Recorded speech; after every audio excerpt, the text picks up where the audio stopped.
దేవుని సన్నిధిలో ఒక దినము గడపడం అది 1000 దినముల కంటే శ్రేష్టమైన సమయం. ఈ మంచి సమయాన్ని ప్రభు మనకిచ్చారు. సంతోషంగా దేవునికి స్తోత్రయాగం చెల్లిద్దాం. ఇప్పటి వరకు మనం చాలా మంచిగా హృదయపూర్వకంగా దేవుణ్ణి ఆరాధించాం.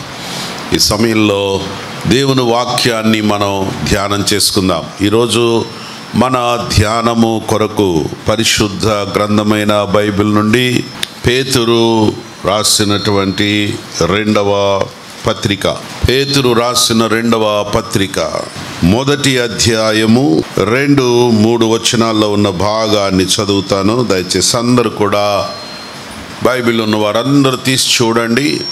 తన మహిమను బట్టియు గుణాతిశయమును బట్టియు మనలను పిలిచిన వాని గూర్చిన అనుభవ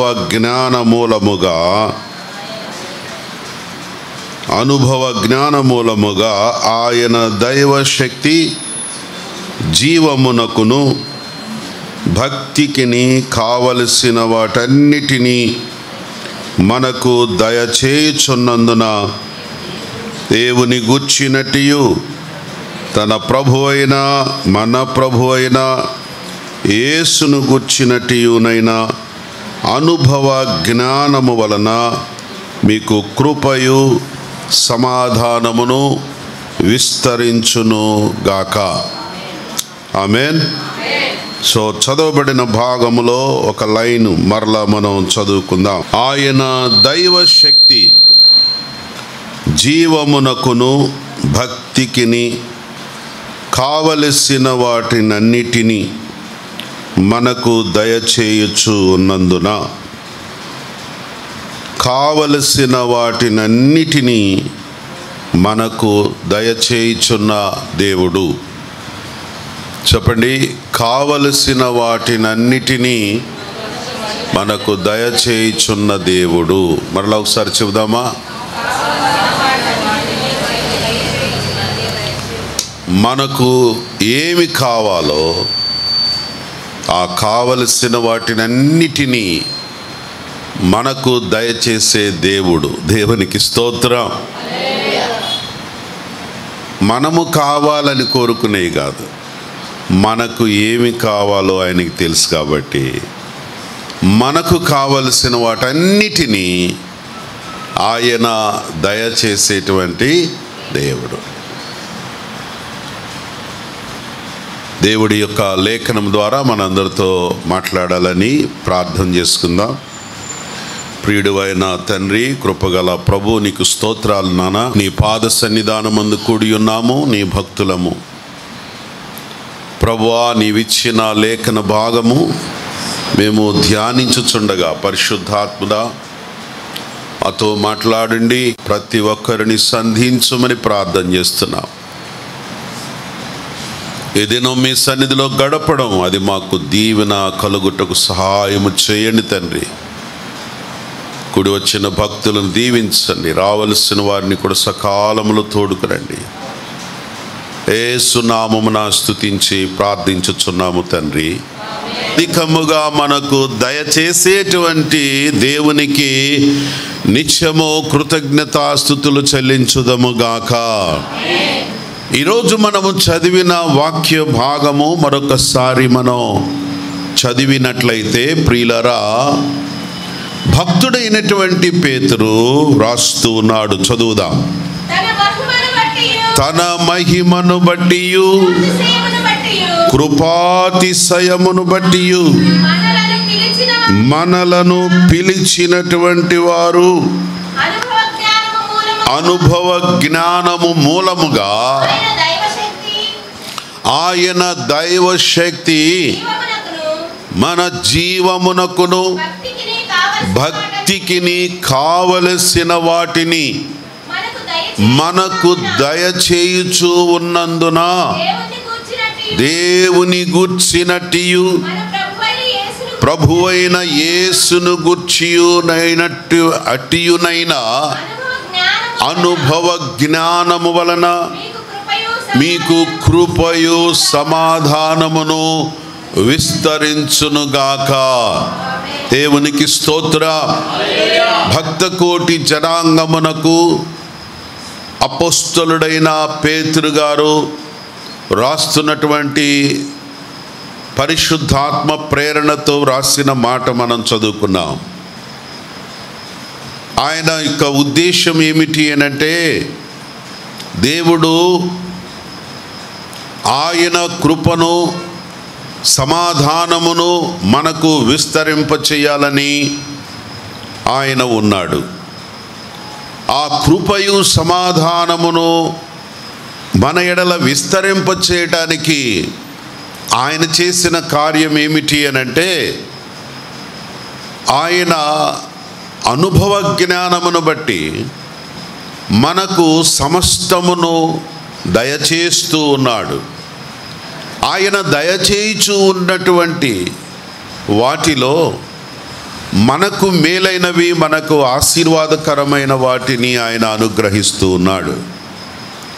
ఏమిటి మనకి మేలైనవి అనంటే, అవి మన భక్తికిని మన జీవమునకును కావలసిన వాటినన్నిటినీ ఆయన దయచేయుచూ ఉన్నాడు.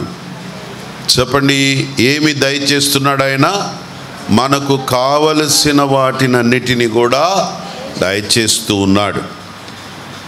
కావలసినవి అనే మాటను మనం ఆలోచించినట్లయితే, మన హృదయములో మనకు కావాలి అనుకునేటువంటివి చాలా ఉంటాయి. మన కోరికలు చాలా ఉంటాయి. కానీ దేవుడు మనకు దయచేసేటువంటి వాటిలో ఆయన ఏ విధంగా మనకు కావలసినవి ఇస్తాడంటే, మన భక్తికి, మన యొక్క జీవమునకును, అలాగే దైవ శక్తికి కావలసినవి. మన భక్తికి ఏం కావాలో అంటే, మనం భక్తిగా జీవించడానికి మనకేం కావాలో, అలాగే మన జీవమునకు మనకేం కావాలో అవి తన యొక్క శక్తి ద్వారా, దైవశక్తి ద్వారా మనకు అనుగ్రహిస్తూ ఉన్నాడు. మన యొక్క అవసరతలన్నీ కూడా ఆయన తీర్చుచూ ఉన్నాడు. దేవునికి స్తోత్రం. అంటే మనకు కావలసినవి మనకంటే కూడా మన ప్రభువుకి బాగా తెలుస్తాయి. దేవునికి స్తోత్రం.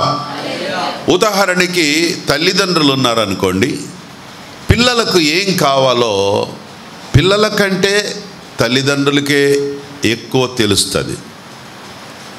చిన్నపిల్లలుగా వారి పరిధిలో వారు ఆలోచిస్తారు. కానీ తల్లిదండ్రులుగా వారి యొక్క అనుభవ జ్ఞానాన్ని బట్టి, నేను అప్పుడప్పుడు చెప్తూ ఉంటాను, మీ పేరెంట్స్కి మీకంటే ఒక 25 ఏళ్ల అనుభవం ఉంటుంది, లేక 30 సంవత్సరాలైనా మీ పేరెంట్స్కి మీకు చాలా వ్యత్యాసం ఉంటుంది అనుభవ జ్ఞానములో. ఒకవేళ జ్ఞానం అనేది అనేక రకాలుగా ఉంటే, అనుభవపూర్వకంగా వచ్చే జ్ఞానము అది మీ పేరెంట్స్కి, మీ పెద్దలకి, మన నాయకులకి, మనల్ని నడిపించే వారికి ఎక్కువ ఉంటుంది. అయితే ఈ విశ్వమంతటిని సృజించి, విశ్వాన్ని నిర్మించి, విశ్వమంతటిని కూడా నడిపిస్తున్నటువంటి దేవునికి ఇంకా బాగా తెలుసు మనకేది కావాలో.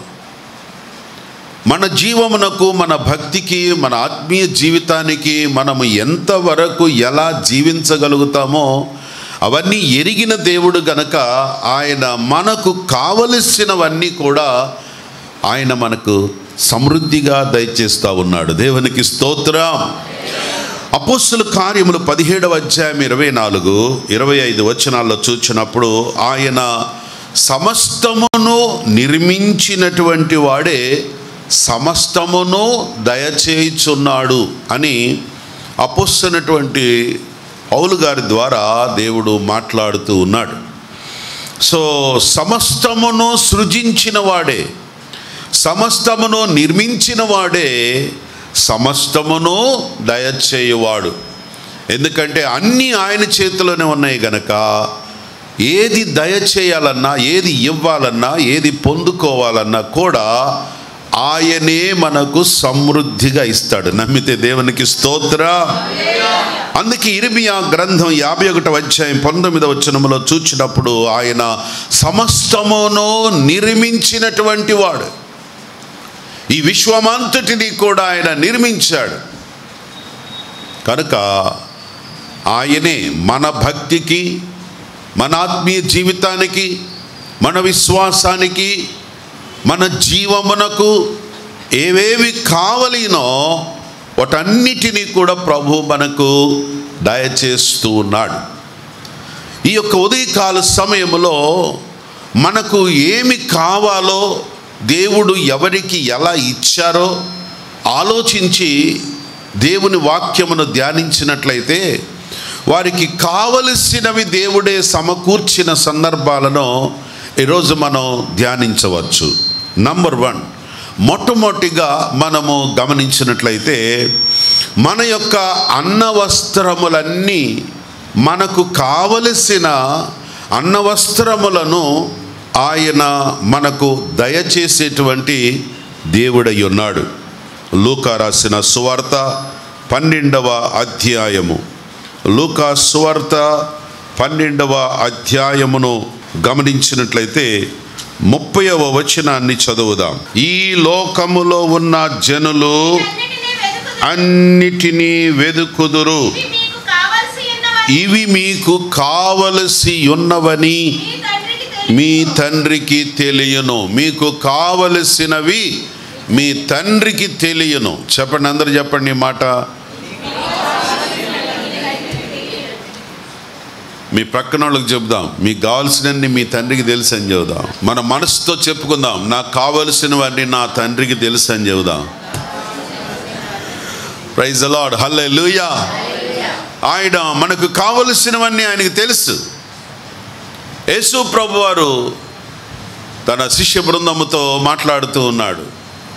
మీకు కావలసినవన్నీ కూడా ఆయనకి తెలుసు, ఆయన మీకు సమకూరుస్తాడు. ఏమి కావాలని ఆయనకి తెలుసు అంటే, లోకములో చాలామంది ఆలోచించేవన్నీ కూడా నాకు ముందుగానే తెలుసు అని చెప్తున్నాడు. ఒకవేళ మీరు సమయం ఉన్నప్పుడు 22వ వచనం నుండి కనుక చదివినట్లయితే మనకేం కావాలో మనుషులు ఏం ఆలోచిస్తారు, ముఖ్యంగా ఏమి తిందుము అని మీ ప్రాణమును గూర్చి అయినను, ఏమి ధరించుకుందుము అని మీ దేహములను గూర్చి అయినను మీరు ఆలోచించనవసరం లేదు. ఏమి తిందాం అంటే మన ప్రాణము దక్కించుకోవడానికి, బ్రతకడానికి, జీవించడానికి, మనము ఆరోగ్యంగా ఉండడానికి మనకి ఏమి కావాలని మనం ఆలోచిస్తాం.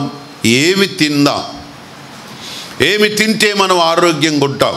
ఈ మధ్య బాగా ఈ తిండి మీద బాగా అవగాహన వచ్చింది జనాలకి. ఏది పడితే అది తింటున్నారు, ఎవరేది చెబితే అది తినేస్తున్నారు. అది తిన్న తర్వాత లేనిపోయిన అన్ని జబ్బులన్నీ, కొత్త జబ్బులన్నీ వచ్చేస్తా ఉన్నాయి.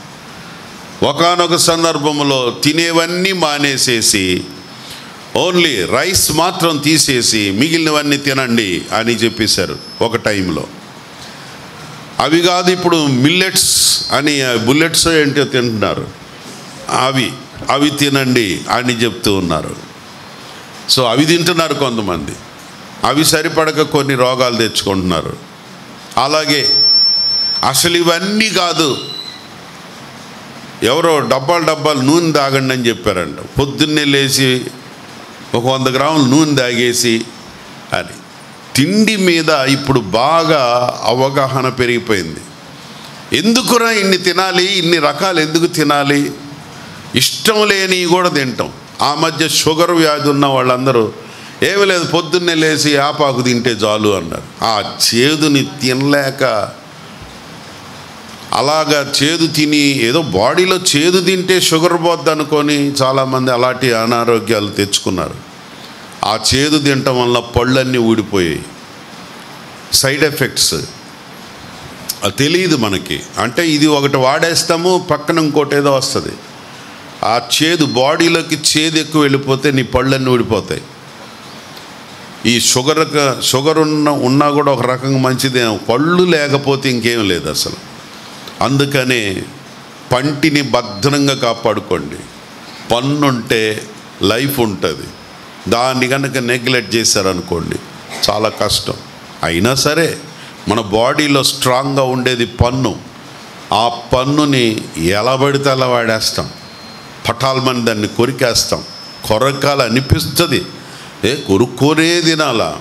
ఒకసారి పంటి డాక్టర్ గారిని కలిస్తే ఆయన అన్నారు, ఏమండి జామ పండు ఉందనుకోండి, కొరికే ఎందుకు తినాలి, చక్కగా మిక్సీలో వేసుకొని అదే పదార్థాన్ని జ్యూస్ తాగేసేయచ్చు కదా, పంటికి ఎందుకండి మీరు అంత శ్రమ పెడతారు. ఓహో, ఇంత లాజిక్ ఉంటుందా పంటి గురించి అనిపించింది. అవును, బ్రతకడానికి ఎక్కువ కాలం ఉండడానికి ఆహార నియమాలు, ఆహార పద్ధతులు ఎక్కువైపోయాయి. కానీ ప్రభువు చెప్తున్నాడు, ఏమి తిందాము అని మీ ప్రాణాల గురించి మీరు చింతపడనవసరం లేదు. మీకు కావలసినవన్నీ కూడా నీ ప్రభువుకి తెలుస్తుంది. దేవునికి స్తోత్రం. ఏమి తిని మనం బ్రతకాలి, మనం బ్రతకడానికి ఏం తినాలి, మనము జీవించాలంటే ఏమేమి తినాలి, మనం తినడానికి ఏం చెయ్యాలి, అనేక రీతులుగా ఆలోచిస్తూ ఉండవచ్చు. అలాగే ఏమి ధరించుకుందాం అని మీ దేహాల గురించి మీరు చింతపడకుడి. ఇవి కావలియునని నీ పరలోకపు తండ్రికి ముందుగానే తెలుస్తుంది. దేవునికి స్తోత్రం. మనకేది కావాలో, ఎప్పుడు ఏది కావాలో, ఏ సమయంలో ఏది కావాలో ఇవన్నీ కూడా ప్రభు ఎరిగి ఉన్నాడు గనక మనకు కావలసినవన్నీ కూడా ఆయనే మనకు దయచేయచ్చు ఉన్నాడు. దేవునికి స్తోత్రం. సో ఆ క్రింద భాగాలన్నీ కూడా మీరు చదివినట్లయితే ఆయన చాలా ఎగ్జాంపుల్స్ చెప్తూ వచ్చారు. మీరు కాకులను విచారించండి. కాకుల్ని చూడండి, వాటిని ఎవరు పోషిస్తున్నారు? నేను పోషిస్తున్నాను కదా. మీరెవరైనా ప్రత్యేకంగా కాకుల్ని కట్టేసి పోషిస్తున్నారా? కాకులకి సపరేట్గా ఆహారం పెడుతున్నారా? లేదు. But God has a concern about that birds. పక్షులన్నిటిని గురించి కూడా, వాటికి కావలసిన ఆహారం గురించి పరలోకపు తండ్రి ఆలోచిస్తూ ఉన్నాడు, వాటిని పోషిస్తూ ఉన్నాడు. మీరు వాటికంటే శ్రేష్టమైన వారు. దేవుని పిల్లలైన మనము వాటికంటే శ్రేష్టమైన వారం గనక మన విషయంలో ఆయన ఆలోచిస్తాడు. ఆయన ముందుగానే ఎరిగి ఉంటాడు. మనకు కావలసినవన్నీ దయచేసేటువంటి దేవుడై ఉన్నాడు. దేవునికి స్తోత్రం. అలాగే మీరు ధరించుకోవడం గురించి, మన దేహానికి ఏమి ధరించుకుందాం అని ఆలోచిస్తూ ఉన్నారు కదా. మీరు చింతపడని అవసరం లేదు. మీకు కావాలి, ధరించుకోవడం కావాలి, ఈ దేహాన్ని కప్పుకోవడానికి కావాలి. కావలసినవి దేవునికి తెలుసు. ఎప్పుడు ఎక్కడ ఏది ఇవ్వాలో ఆయనకి తెలుసు. మీరు పువ్వులను చూడండి, అడవి పువ్వులు చూడండి, వాటిని ఎవరు అలంకరిస్తున్నారు? ఆ అడవిలో కాసేటువంటి ఆ పువ్వు యొక్క అలంకరణ చూసి తీసుకొచ్చి అది చెట్టు మీద కాస్త కోసి, ఆ కోసింది ముక్కులో పెట్టి అక్కడి నుంచి తీసుకెళ్ళి కొప్పులో పెడతామే. ఎందుకంత? అడవి పువ్వును తెచ్చుకొని కొప్పులో పెడుతున్నామంటే అది ఎంతో సౌందర్యంగా ఉంది. స్త్రీల స్వభావం ఏంటంటే చెట్టు మీద పువ్వు కనపడితే చాలు, వదిలిపెట్టరు, పట్టక్కమని తుంచేయాలి అంతే. ముందు ఆ తుంచింది నేరుగా ముక్కు దగ్గరికి, వాసన చూడాలి. మళ్ళీ కలర్ బాగుందని తుంచి పడేసావు, వాసన చూడాలి. చూసిన తర్వాత కరెక్ట్గా పడేయటం కాదు, ఎక్కడెట్టాలి అది ఖచ్చితంగా కొప్పులో పెట్టుకోవాలి. పువ్వే అంత అందంగా ఉంటే, మనుషుల్ని ఆకర్షించేలాగుంటే అలంకరించిన వారెవరు? అలంకరించిన వారు. వాటినే ఇంతగా అలంకరిస్తూ ఉంటే, ఇంకా అంటాడు సొలొమోను మహాజ్ఞాని ఆయన్ని జ్ఞానముతో అలరించి అందరినీ ఆకర్షించాడు. అలాంటి సొలొమోను అలంకరించబడిన దానికంటే కూడా మీరు శ్రేష్టమైనటువంటి వారు. దేవునికి స్తోత్రం. కాబట్టి మీరు ఏమి ధరించాలో, మీకు ఏ అవసరం ఉన్నదో నాకు బాగా తెలుసు. మీకు కావలసినవన్నీ కూడా ఆయన దయచేసే దేవుడై ఉన్నాడు. దేవునికి స్తోత్రం. ఆ క్రింద అన్నాడు, ఇవన్నీ వీటి కోసరము లోకస్తులు ఎక్కువగా దీని గురించి ఆలోచిస్తూ ఉంటారు. ఆ పైన అలంకరణలన్నీ కూడా లోకస్తులు ఎక్కువగా ఆలోచిస్తూ ఉంటారు. ఏమి తిని ఎక్కువగా బ్రతకాలి, ఏమి తిని ఎక్కువగా ఉండాలి అని లోకస్తులు ఆలోచిస్తూ ఉంటారు. దాని గురించి ఆలోచించేవారు ఎక్కువగా ఉంటారు. కానీ మీకు ఆ భయం అవసరం లేదు. మనకి ఎప్పుడు ఏది కావాలో అన్నీ ఆయనే సమకూర్చే దేవుడై ఉన్నాడు. దేవునికి స్తోత్రం. కాబట్టి ఈ యొక్క ఉదయకాల సమయమందు ప్రియమైన దేవుని బిడ్డలారా, ఒకవేళ దేని గురించి మనం చింతిస్తున్నామో, ఒకవేళ మనకు కావలసిన అన్న వస్త్రములను గురించి, మన భౌతిక సంబంధమైన అవసరతలను గురించి చింతిస్తూ ఉన్నావా? అవసరం లేదని ప్రభు చెప్తున్నాడు. నీకు కావలసినవన్నీ కూడా ఆయన దయచేసే దేవుడై ఉన్నాడు. దేవునికి స్తోత్రం. అందుకే 146వ కీర్తన 7వ వచనములు అంటాడు, ఆకలిగొనిన వారికి ఆయన ఆహారమును దయచేసే దేవుడై ఉన్నాడు. యోహాను రాసిన మొదటి పత్రిక 4వ అధ్యాయము 13వ వచనములో చూచినప్పుడు ఆయన ఆత్మలో మనకు పాలు దయచేసి ఉన్నాడు. చూసారా, ఆయన శారీరకంగా భౌతికంగా కావలసినవన్నీ మనకి సమకూరుస్తూ ఆయన ఆత్మలో ఆయనతో కలిసిపోయే అంత వరకు కూడా మన అవసరతల విషయంలో ఆయన కన్సర్నిటీ కలిగి ఉన్నాడు. ఆయన దృష్టి కలిగి ఉన్నాడు. కనుక ఈ ఉదయకాల సమయమందు ప్రియ దేవుని బిడ్డలారా, మనకు కావలసిన అన్న వస్త్రములు లేక ఈ భౌతిక సంబంధమైన అవసరతల విషయములో ఫలానిది నాకు కావాలి, అది నాకు లేదు అని ఏదైతే అనుకుంటూ ఉన్నామో, మన ప్రభు మనందరికీ వాటిని అనుగ్రహించేటువంటి దేవుడై ఉన్నాడు. నమ్మితే దేవునికి స్తోత్రం తెలియచేద్దాము. రెండవదిగా గమనించినట్లయితే, ఆయన మనకు కావలసినవన్నీ ఎరిగినవాడు. మనకు కావలసినటువంటి స్వస్థతను కూడా ఆయన దయచేసేటువంటి దేవుడై ఉన్నాడు. చెప్పండి, మనకు కావలసిన స్వస్థత దయచేస్తాడు. చెప్పండి ఈ మాట ఒకసారి. ఆయన మనకు కావాలని తెలుసు, స్వస్థత కావాలని ఆయనకి తెలుసు. మనము స్వస్థపడాలని మనం అనుకుంటాం, స్వస్థత కావాలని మనం అనుకుంటాం. ఇందులో నేను స్వస్థపడాలి అని అనుకుంటాం. ఈ రోగం పోవాలి, ఈ బలహీనత పోవాలని మనం అనుకుంటాం. కానీ మనకు స్వస్థత కావాలని ప్రభువుకి తెలుసు.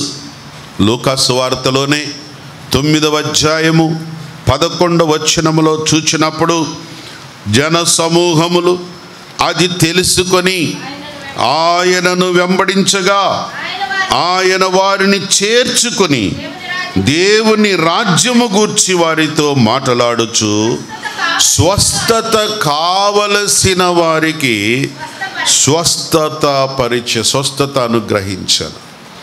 ఏమి కావాలి? వారికి స్వస్థత కావాలి. యేసయ్య తన దగ్గరికి వచ్చిన వారిని ఆహ్వానించి చేర్చుకొని, తన దగ్గరికి ఎవరైతే వస్తున్నారో ఆ వచ్చేవారు దేని కొరకు వస్తున్నారో ప్రభు ఎరిగి ఉన్నాడు. అందువలనే తన దగ్గరికి వస్తున్నటువంటి వారి అవసరాలు ఏమై ఉన్నవి, వారు ఏమి కోరుకుంటున్నారో, వారికి ఏం కావాలి అని ప్రభు గమనిస్తున్నాడు. ఎంత మంచి యేసయ్య, స్తోత్రం చెప్పండి. మన దగ్గరికి వచ్చుచును, మనం ఆయన దగ్గరికి వెళుతున్నప్పుడు, ఆయనను సమీపిస్తున్నప్పుడు, ఆయన సహవాసములోనికి వెళుతున్నప్పుడు, ఆయనతోటి మనం కలుస్తూ ఉన్నప్పుడు, ఆయన సన్నిధికి వెళుతూ ఉన్నప్పుడు మనకు ఏమి కావలసి ఉన్నదో ఆయన ఎరిగి, ఆయన తెలుసుకొని వాటిని మనకు దయచేస్తున్నాడు. దేవునికి స్తోత్రం. ఎంత మంచివాడు మన యేసయ్య. తన దగ్గరికి చేర్చుకొని వారిలో ఎవరికైతే స్వస్థత కావాలో, స్వస్థత కావాలని కోరుకుంటున్నారో వారిని దేవుడు స్వస్థపరుస్తున్నాడు. దేవునికి స్తోత్రం. సో స్వస్థత అనేది రెండు రకాలుగా మనం ఆలోచించవచ్చు. ఒకటి శారీరకమైన స్వస్థత, శారీరకంగా ఫిజికల్గా అనారోగ్యములతో బలహీనతలతో మనం ఉంటాం. అలాంటి స్వస్థత కొరకు యేసయ్య దగ్గరికి వచ్చే వాళ్ళు ఉంటారు. ప్రభు వారి గురించి తెలుసుకున్నాడు గనక అనేకులను ఆయన స్వస్థపరిచాడు. మార్కు సువార్తలో 7వ అధ్యాయము 37వ వచనములో చూచినప్పుడు, మార్కు సువార్త 7వ అధ్యాయము 37వ వచనం చదువుదాం. సమస్తమును బాగుగా చేసి ఉన్నాడు. చెవిటి వారు వినినట్లుగాను, మూగవారు మాట్లాడినట్లుగాను చేయుచున్నాడని చెప్పుకొని అపరిమితముగా ఆశ్చర్యపడింది. సమస్తమును బాగు చేస్తున్నాడు. చెప్పండి, ఆయన ఏం చేస్తున్నాడు? సమస్తము కూడా బాగు చేస్తున్నాడు. ఈ ఉదయకాల సమయమందు ప్రియులారా, ఎవరైతే ఆయన దగ్గరికి స్వస్థత నిమిత్తం వస్తున్నారో, అనారోగ్యముల నిమిత్తం వస్తున్నారో, ప్రభు ఎరిగినవాడు. నీకు కావాలని తెలుసు. నువ్వు శారీరకంగా, మనము శారీరక బలహీనతలను కలిగి ఉన్నాం, అనారోగ్యములను కలిగి ఉన్నాం. వాటి నుండి విడిపించాలని ప్రభువుకి తెలుసు. ఈ ఉదయకాలము ప్రభు మనల్ని శారీరకంగా స్వస్థత అనుగ్రహించునుగాక. ఆయన స్వస్థపరిచేటువంటి దేవుడు. అక్కడున్న ప్రజలందరూ అనుకుంటున్నారట, ఆహా ఎంత ఆశ్చర్యపోతున్నారంటే ఈయన ప్రతి రోగమును కూడా స్వస్థపరుస్తూ ఉన్నాడు. మూగవారికి మాటలు ఇస్తున్నారు, చెవిటి వారికి వినికిడి దయచేస్తున్నాడు అని అందరూ అపరిమితముగా ఆశ్చర్యపడ్డారు. ఎందుకంటే ఆయన సమస్తమును బాగు చేస్తున్నాడు. సమస్తము అనగా every sickness, he's healing every sickness. ప్రతి రోగము, ప్రతి బలహీనతను ఆయన స్వస్థపరిచే దేవుడై ఉన్నాడు. దేవునికి స్తోత్రం. కొన్నిసార్లు మనము శారీరకంగా అస్వస్థతలో ఉంటాం. దేవుడు కొంతమందిని ఆయనకు కావలసి ఉంటే స్వస్థపరిచాడు. మరి కావాలని ఒకసారి అపోస్తలుడైన పౌలు గారు అన్నాడు, ప్రభువా నేను అనారోగ్యంతో బాధపడుతున్నాను, నన్ను స్వస్థపరచండి అన్నాడు. దేవుడు అన్నాడు అవసరం లేదు అన్నాడు. ఇదేంటి నాయనా, నేను చాలా అనారోగ్యంతో ఉన్నాను. బహుశా ఆయనకున్న అనారోగ్యం ఏంటంటే, ఎప్పుడన్నా గలతీ పత్రిక చదువుకోండి, ఆయనకున్న బలహీనత ఏంటంటే, బహుశా అందరూ బైబిల్ పండితులందరూ ఆలోచించేది ఏంటంటే ఆయనకి మంద దృష్టి కలిగి ఉన్నాడు అని బైబిల్ పండితులు అంటున్నారు. అంటే పర్టికులర్గా పలానా రోగంతో ఉన్నాను అని ఆయన ఎప్పుడు చెప్పలేదు. ఎందుకు అనంటే ఆయన అనేక దెబ్బలు, అవమానాలు, ఎన్నెన్నోసార్లు బలహీనతకు గురైపోయాడు. అవన్నీ కూడా జనరల్ సిక్నెస్. బట్ ఆయన సఫర్ అవుతున్నటువంటి ఒక అనారోగ్యం ఆయనలో ఉంది. ఏమిటి అనంటే గలతీ సంఘానికి రాస్తాడు, మీరు నాకు అవసరమైతే మీ కన్నులు ఊడదీసి నాకు ఇచ్చేవారు అని అంటాడు. అంటే ఆయన మంద దృష్టి కలిగిన వాడు అని. అలాగే పత్రికలు రాసేటప్పుడు చివరిలో ఆయన ఒక మాట రాస్తాడు, ఇది నా స్వహస్తములతో వ్రాయిచున్నాను అంటాడు. అంటే పత్రిక అంతా ఎవరిలో ఒకళ్ళు అసిస్ట్ చేస్తారు, హెల్ప్ చేస్తారు. లాస్ట్లో కొన్ని మాటలు ఆయన సరిగ్గా కనబడక పెద్ద పెద్ద అక్షరాలతోటి ఆయన కొన్ని మాటలు రాసేవాడు. వాటిని నా స్వహస్తములతో రాస్తున్నాను అని రాస్తూ ఉండేవాడు. సో ఇలాంటి కొన్ని సిమ్టమ్స్ని బట్టి ఆయన కొంచెం మంద దృష్టి కలిగి ఉంటాడు అని అనుకుంటున్నారు. అంటే యేసు ప్రభువారు ఆయన్ని దర్శించినప్పుడు 3 దినాలు కన్నులు ఆ పొరలు కమ్మేసేసి ఆ దృష్టి పోయింది. 3 దినాలు గుడ్డివాడిగా ఉన్నాడు. కాబట్టి ఆ తర్వాత ఆయన ఆ కన్నులు తెరవబట్టాన్ని, స్వస్థపరచబట్టాన్ని మనం చూస్తాం. సో దీన్ని బట్టి బైబిల్ పండితులు ఆయన ఆ మంద దృష్టి కలిగిన వాడు, సరిగ్గా చూపు కనబడనటువంటి వాడు, ఆ రోగం బలహీనతలో ఆయన ఉన్నారు అని బైబిల్ పండితుల యొక్క అభిప్రాయం. సో దీని కొరకే నా శరీరములో ఒక ముళ్ళు ఉంది నాయనా, దీన్ని తొలగించండి అని ముమ్మారు ఆయన ప్రార్థించారు. ముమ్మారు ప్రార్థిస్తే ప్రభువు చెప్తున్నాడు, నేను ఆ బలహీనత నీలో తీసివేయను. ఎందుకు అని అంటే నా కృప నీకు చాలు. ఆ రోగం అలాగే ఉండని. అప్పుడు పౌలు గారు అన్నారు, ఎందుకయ్యా, ఎందుకు ఉండాలి? నేను నా వస్త్రాన్ని ఇలా తాకితే చాలామంది స్వస్థపడుతున్నారు, నా నీడ తగిలితే స్వస్థపడుతున్నారు, కానీ నేను ఇలాంటి అనారోగ్యంతో ఉన్నాను. మరి గలతీ సంఘానికి రాస్తున్నప్పుడు నా శరీర దౌర్బల్యమును బట్టి నేను మీకు భారముగా ఉన్నాను అని కూడా అంటాడు. అంటే నా యొక్క ఉన్న బలహీనతను బట్టి అందరికీ ఒక భారంగా ఉన్నాను. కాబట్టి ఆ ఫీలింగ్ ఆయనలో ఉంది. అందుకే నన్ను స్వస్థపరచండి. నా శరీర దౌర్బల్యమును బట్టి మీరు నన్ను భరించారు అంటాడు. నిజమే కదా. ఎవరైనా ఒకళ్ళు శరీర దౌర్బల్యం కలిగి ఉంటే వాళ్ళని గూర్చిన కేర్ తీసుకోవడం, వాళ్ళని కన్సర్నిటీ ఉండడం, వారి మీద దృష్టి పెట్టాలి, వారి అవసరతలు తీరుస్తూ ఉండాలి కదా. ఆ విధంగానే పౌలు గారి జీవితంలో తన బలహీనతను బట్టి, శారీర బలహీనతను బట్టి ఆయన అందరి మీద డిపెండ్ అవ్వాల్సినటువంటి పరిస్థితి వస్తూ ఉండేది. చాలాసార్లు తన పత్రికలో రాస్తున్నాడు, తిమోతి నీ దగ్గర మార్కు ఉన్నాడు, మార్కును పంపించు నా దగ్గరికి, మార్కు నాకు హెల్ప్ చేస్తాడు. ఇలాగ ఎంతోమంది పౌలు గారికి హెల్పర్స్ ఉండేవారు, సహాయపడేవారు ఉండేవారు. సో బికాస్ ఆయన శరీర బలహీనతను బట్టి అనుకుంటా. అందుకనే అసలు ఈ బలహీనత లేకుండా ఉంటే ఇంకా బాగుంటుంది కదా అని, ఇంకా మంచి సేవ చేయొచ్చు కదా అని ఆయన అనుకుంటూ దేవుణ్ణి ప్రార్థన చేసిన. ప్రభు అన్నాడు, నో, అది ఉండాల్సిందే నీకు. ఎందుకండి అని అడిగాడు పౌలు గారు. దేవుణ్ణి అడిగారు, అది ఉండాలి పౌలు నీకు. ఎందుకంటే నీకు ఇవ్వబడినటువంటి కృపావరాలు ఎవ్వరికి ఇవ్వలేదు. చాలా ఎక్కువ కృపావరాలు నీకు ఇచ్చారు. వాటిని బట్టి నువ్వు కొన్నిసార్లు గర్వపడవచ్చు, అతిశయించవచ్చు. కాబట్టి నువ్వు అతిశయించకుండా ఉండడం కోసం ఆ బలహీనత నీలో పెట్టాను.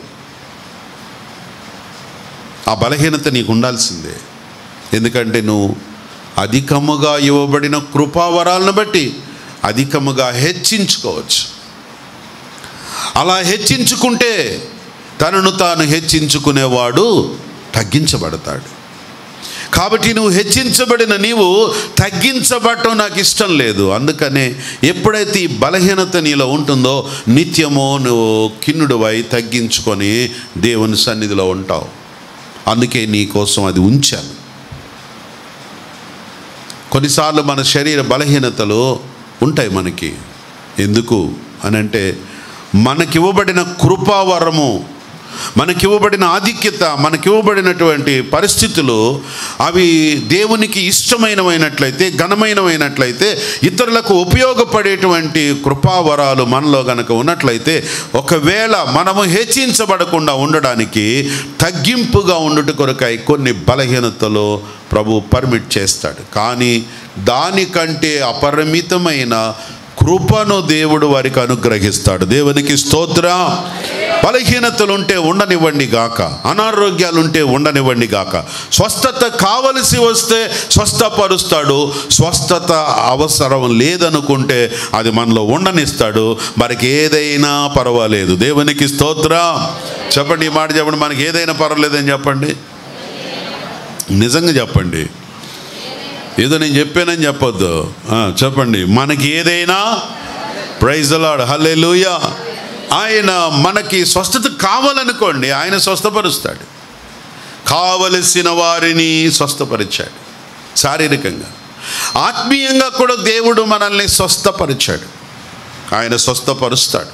రెండవ స్వస్థత అంతర్గతమైన, ఆత్మీయమైన, హృదయములో మానసిక సంబంధమైన స్వస్థత కూడా దేవుడు మనకు అనుగ్రహిస్తాడు. It's very important thing. The spiritual healing is very important thing in the spiritual life. ఆత్మీయ జీవితంలో నిజంగా శారీరకంగా ఎలాంటి బలహీనతలు ఉన్నా కూడా, లేకపోయినా కూడా, ఆత్మీయ స్వస్థత మాత్రం మనకు చాలా అవసరం. దేవునికి స్తోత్రం. అందుకనే అపోస్తలుల కార్యం 5:31 చూచినప్పుడు పాప క్షమాపణ మనకు దయచేశాడు. ఎందుకంటే మన పాపముల నుండి మనకు విడుదల అనుగ్రహించడానికి క్షమాపణ దయచేశాడు. స్వస్థత దయచేసే దేవుడు ఆత్మీయంగా మన పాపముల నుండి విడుదల చేసి ఆ స్వస్థతను ఆయన మనకు దయచేశాడు. 7వ అధ్యాయం 25వ వచనంలో అపోస్తలుల కార్యంలో ఆయన మన ఆత్మలు రక్షించబడి దేవుని రాజ్యములో ఉండడం కొరకై రక్షణను దయచేసి ఉన్నాడు. కాబట్టి ప్రియ దేవుని బిడ్డలారా, మన ఆత్మీయంగా ఎంతగా ఆయన స్వస్థపరుస్తున్నాడు, శారీరకంగా స్వస్థపరుస్తున్నాడు. కావలసిన స్వస్థత దయచేసే దేవుడు మన దేవుడు. చెప్పండి, కావలసిన స్వస్థత దయచేసే దేవుడు. దేవునికి స్తోత్రం. 2 విషయాలు. మొదటిది అన్నవస్త్రములను దయచేయువాడు. రెండవది కావలసిన స్వస్థతను దయచేయువాడు. మూడవదిగా మనము విత్తిన దానికి కావలసిన వర్షమును దయచేయువాడు. చెప్పండి ఈ మాట. మనము విత్తిన దానికి కావలసిన వర్షమును దయచేయువాడు. మనము విత్తిన దానికి ఏం కావాలి చెప్పండి? వర్షం కావాలి. ఒక విత్తనము మనం విత్తామనుకోండి, అది ఫలించాలి అని అంటే దానికి వర్షము అవసరం. అది కావాలి. ఆ కావలసినది దేవుడు మనకు దయచేసే దేవుడు అయి ఉన్నాడు. దేవునికి స్తోత్రం. సో యెషయా గ్రంథం 30వ అధ్యాయం 23వ వచనములో చూచినప్పుడు ఈ మాట, యెషయా గ్రంథం 30వ అధ్యాయము 23వ వచనాన్ని చదువుదాం. నీవు నీ భూమిలో విత్తుటకు నీ గింజలకు కావలసిన వాన ఆయన కురిపించును, భూమి రాబడి అయిన ఆహార ద్రవ్యాన్ని ఇస్తాడు, అది విస్తార సార రసములు కలిగినదై ఉండును. ఆ దినమున నీ పశువులు విశాలమైన గడ్డి బీళ్లలో మేయును. మీకు కావలసిన వాన లేక వర్షమును దేవుడు దయచేస్తాడు. ఎందుకు అనంటే, నువ్వు భూమిలో విత్తనము విత్తినప్పుడు ఆ భూమిలో నుంచి వచ్చే రాబడి అనేది మన జీవితంలో రకరకాలైన వాటి నుండి, మన ఉద్యోగము నుండి రాబడి, మన భూమిలో నుంచి వచ్చే రాబడి, మన చేతి పని నుండి వచ్చేటువంటి రాబడి, మనకు కలిగిన ఆస్తుల నుండి వచ్చేటువంటి రాబడి అనగా మనము సంపాదించేది అనేక రీతులుగా ఉంటుంది. ఈ వచ్చేటువంటి రాబడిలో భూమి నుండి వచ్చేటువంటి రాబడి ఏదైనా ఉన్నట్లయితే దానికి దేవుడు వర్షమును పంపిస్తూ ఉన్నాడు. ఎందుకంటే దానికి వర్షం కావాలి. మనము విత్తనము విత్తి, మనము సేద్యం చేసి విత్తనము ఏదైతే కష్టపడి విత్తుచూ ఉన్నామో, అది చేతి పని, అది ఉద్యోగం, అది వ్యాపారం, అది ఏదైనా కావచ్చు. మనము ఏదైతే వర్క్ చేస్తున్నామో, పని చేస్తూ ఉన్నామో, దానికి నీరు కట్టి ఫలింపచేసి ఆ రాబడిని మనము కలిగి ఉండే రీతిగా ప్రభువు మనకు వర్షమును అనుగ్రహిస్తూ ఉన్నాడు. దేవునికి స్తోత్రం. ఇచ్చి మళ్ళీ విత్తనాన్ని ప్రభు మనకిస్తున్నాడు. అందుకనే విత్తువానికి విత్తనం. చెప్పండి, ఎవరికి విత్తనం దేవుడిస్తాడు? విత్తేవాడికి. ఈ విత్తనము విత్తే అలవాటు ఉన్నటువంటి వానికి. కానీ కొన్నిసార్లు మనం దేవునికి ఇవ్వడంలో కొన్ని లెక్కలు మన లెక్కల్లో మనం ఇస్తూ ఉంటాం. చాలాసార్లు తెలియక మన లెక్కల్లో మనం ఇస్తూ ఉంటాం. కానీ దేవుని లెక్క ప్రకారం కనుక మనం ఫాలో అయితే నిజంగా చాలా ఆశీర్వాదాన్ని మనం పొందుతాం. కానీ మానవులం ఇవ్వలేం. ఖచ్చితంగా మనకు ఆ దానికే అవసరం వచ్చాడు కూర్చుంటుంది. ఈ సంవత్సరం ఈ నెలలో మనం 10వ భాగం ఇవ్వలేకపోతున్నాం. ఎందుకంటే దానికి చాలా అవసరం వచ్చింది అని దాన్ని ఖర్చు పెట్టేస్తాం. నెక్స్ట్ మంత్ 2 కలిపిద్దాం అనుకుంటాం. నెక్స్ట్ మంత్ 2 ఇచ్చేసరికి మన వల్ల కాదు, లోటు వచ్చేస్తాం. ఇవ్వడం, దేవునికి ఇవ్వడం అంటే అది ఒక విత్తనం. మనం విత్తుకోవాలి, ఇది నాకు నూరంతల ఫలితాన్ని రావాలని. అలాగా విత్తనము విత్తుకుంటే విత్తనాన్ని విత్తుకోవడానికి విత్తనాన్ని కూడా దేవుడే ఇస్తాడు. దేవునికి స్తోత్రం. భుజించువానికి ఆహారము అంటే ఆహారమునకు, మన ఆహారమునకు ఏది అవసరమో అది సమృద్ధిస్తున్నాడు, దాంతోపాటు విత్తనాన్ని కూడా ఇస్తున్నాడు. ఆ విత్తనాన్ని సపరేట్ చేసి మళ్ళీ విత్తనాన్ని విత్తితే విత్తుతూ ఉంటాం, కోసుకుంటూ ఉంటాం, విత్తుతూ ఉంటాం, పంట తీసుకుంటాం, విత్తుతూ ఉంటాం, కోయిచూ ఉంటాం. కానీ విత్తడమే ఆపేస్తే కోయాలని మనం అనుకుంటే విత్తకుండా మనం కోయలేము కదా. ఈ అధ్యాయాన్ని ఒకవేళ 8, 9 అధ్యాయాలు ఎప్పుడైనా చదువుకోండి. ఖాళీ ఉన్నప్పుడు దేవునికి ఇచ్చుట విషయంలో మనము ఎంతగా ఆసక్తి కలిగి ఉండాలో, దాని ద్వారా మనం ఎంత ఆశీర్వదించబడతామో పౌలు గారు చాలా స్పష్టంగా కొరింథీ సంఘానికి రాసిన విషయాలు మనం గుర్తించవచ్చు. కనుక ప్రియమైన దేవుని బిడ్డలారా, మనకు కావలసినవన్నీ కూడా ఆయన మనకు దయచేస్తున్నాడు. చెప్పండి, ఏమేం కావాలి? ఆయనకి తెలుసు మనకు కావాల్సిన ఏంటి. ఒకటి, మనకు కావలసిన అన్న వస్త్రములను దయచేస్తున్నాడు. రెండవది, మనకు కావలసిన స్వస్థతలు ఆయన దయచేయచ్చు ఉన్నాడు. మూడవది, మన విత్తనమునకు కావలసిన ఫలభరితమైన వర్షాలను ప్రభు మనకిస్తూ ఉన్నాడు. కాబట్టి ఆ విధంగా మనకు కావలసినవన్నీ దయచేసేటువంటి దేవుడు మనకు ఉండగా భయపడని అవసరం లేదు, చింతపడని అవసరం లేదు.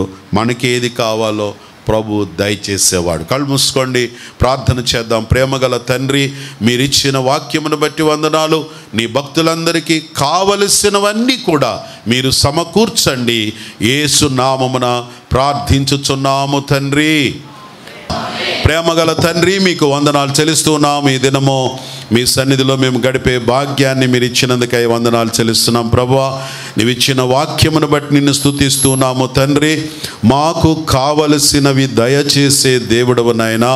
ప్రభువా, మాకు కావలసినటువంటి అన్న వస్త్రములు అవసరతలను, మాకు కావలసినటువంటి స్వస్థతలను, మాకు కావలసినటువంటి వర్షమును, ఫలింపజేసే వర్షాన్ని పంపించేటువంటి దేవుడవని మీరు మాట్లాడి ఉన్నారు.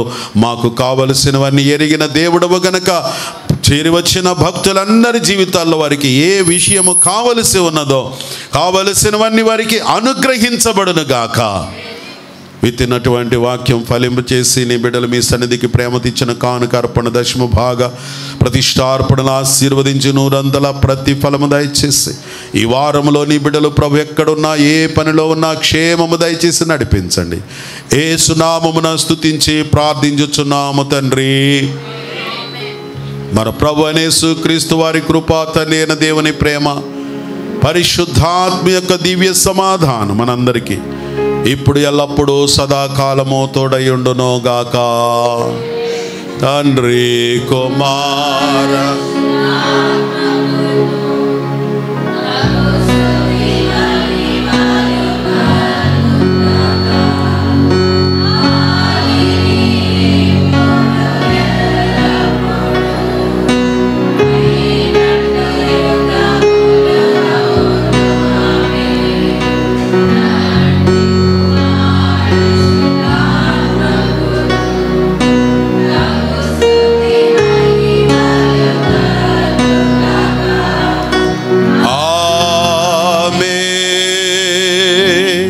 అందరికీ వందనాలు. దేవుడు అందరినీ ఆశీర్వదించును గాక.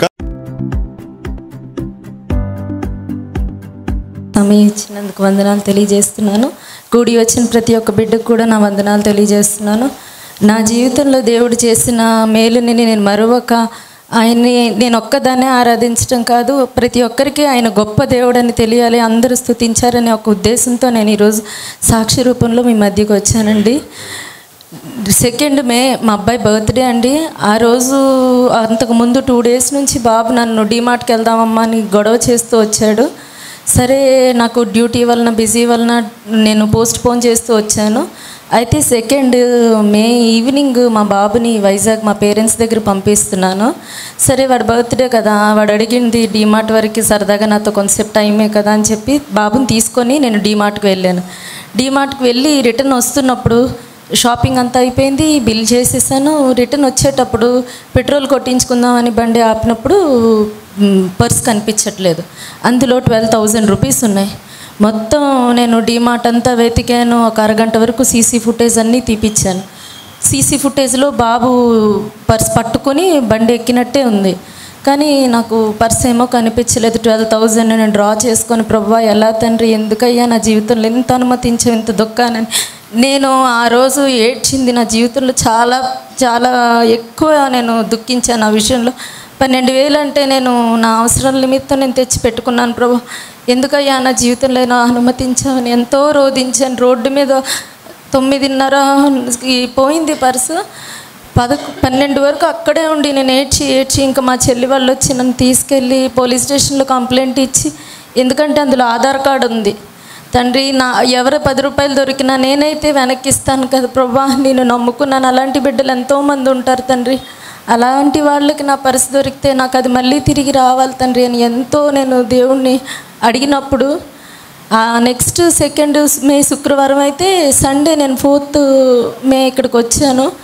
బాధపడుతూనే వచ్చాను. తండ్రి నాకు గనక పర్సు దొరికితే నేను నీ సాక్ష్యాన్ని పంచుకుంటాను ప్రభా, నువ్వు చేసిన మేలు నేను అందరికీ చెప్తాను తండ్రి అని నేను అనుకున్నప్పుడు అద్భుతంగా సాయంత్రం 7:30కి నా పర్సు మళ్ళీ నాకు తిరిగి దేవుడు ఇచ్చాడు.